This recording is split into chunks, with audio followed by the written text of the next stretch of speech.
Salut! Eu sunt Edi și astăzi vom face un vlog cu ursul. Uitați-l acolo. Sau cerbiote, cum îmi place mie să-i spun.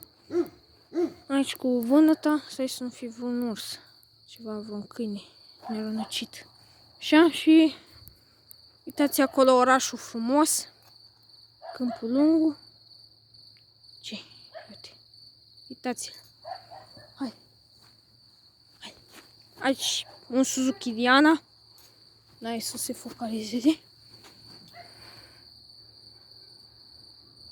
Deci să focalizeze, să se vadă mai bine. N-ai cu minte. Tai. Acolo și Molda. Era ceva cu câteva minute.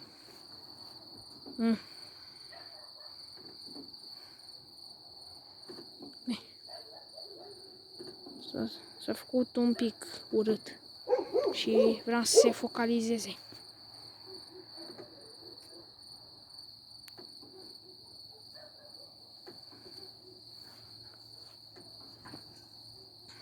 Aici spatele.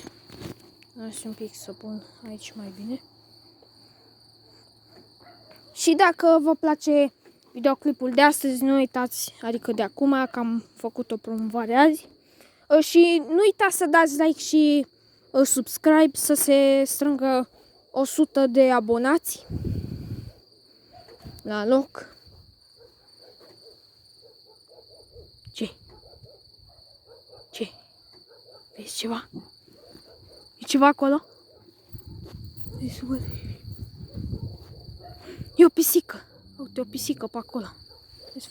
Să-i dau zoom. Poate se vede cu zoom. Dacă nu o fi plecat. Uite. Ei.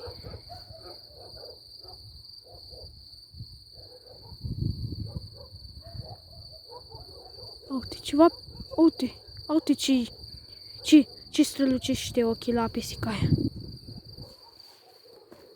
Hai să pun la loc ăsta. Haide. Și nu uitați să dați like. Vreau să se strângă măcar 5-6 like-uri.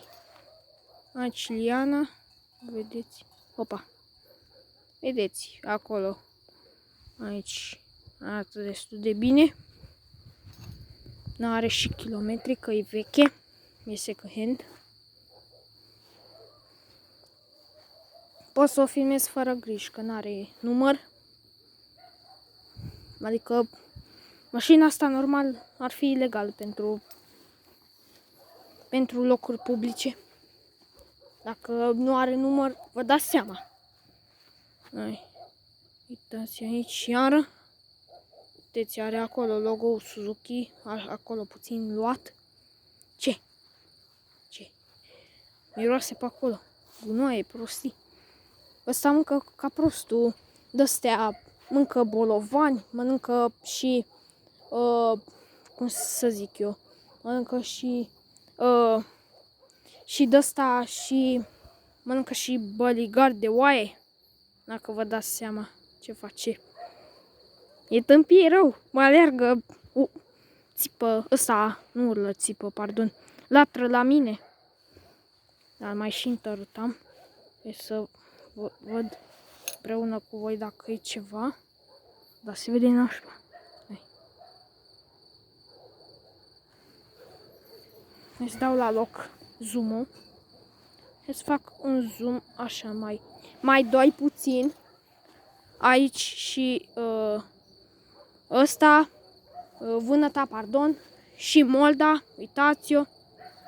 Și dacă v-a plăcut videoclipul de astăzi, nu uitați să dați like și să vă abonați, să activați clopoțelul de notificări pentru a-ți fi anunțați de fiecare dată când postez ceva nou. Eu sunt Edi și ne vedem data viitoare. Pa, pa!